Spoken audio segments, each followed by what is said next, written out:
আগামী 30 ডিসেম্বর মাঠে গড়াবে Bangladesh premier league BPL এর 11তম আসর। তার আগে আজ বিপিএল মিউজিক ফেস্টের আয়োজন করেছে আয়োজক কমিটি। যেখানে কারা পারফর্ম করবেন তা আগে জানিয়ে দেওয়া হয়েছিল বিসিবির পক্ষ থেকে। আর এই জমকালো আয়োজনকে ঘিরে সব রকমের প্রস্তুতি আগেই সম্পন্ন করেছিল আয়োজকরা। অপেক্ষা ছিল সুরের বন্দনায় মাতানোর। তার এই ধারাবাহিকতায় বিপিএলের মঞ্চ কাঁপালেন স্বনামধন্য শিল্পীরা। বিকাল 3:30টায় শুরু হয় জমকালো এই উদ্বোধনী অনুষ্ঠান। শুধুমাত্র গানেই নয়, জুলাই গণ অভ্যুত্থানের উপর নির্মিত হয় বিশেষ অনুষ্ঠান, যেখানে উপস্থিত ছিলেন জুলাই গণ আন্দোলনে আহতদের একাংশ। এদিন প্রথমে মঞ্চ মাতাতে আসেন জনপ্রিয় অ্যাভয়েড রাফা। বিপিএল এর থিম সং এলো বিপিএল এর সহ আয়োজক মুজা ও অ্যাভয়েড রাফা।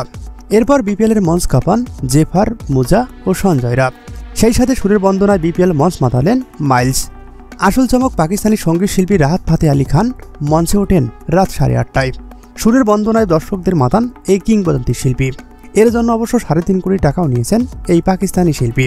সব মিলিয়ে এবার অন্যরকম এক বিপিএল মিউজিক ফেস্ট দেখল ক্রিকেট বিশ্ব ও বাংলাদেশের ক্রিকেট প্রেমীরা।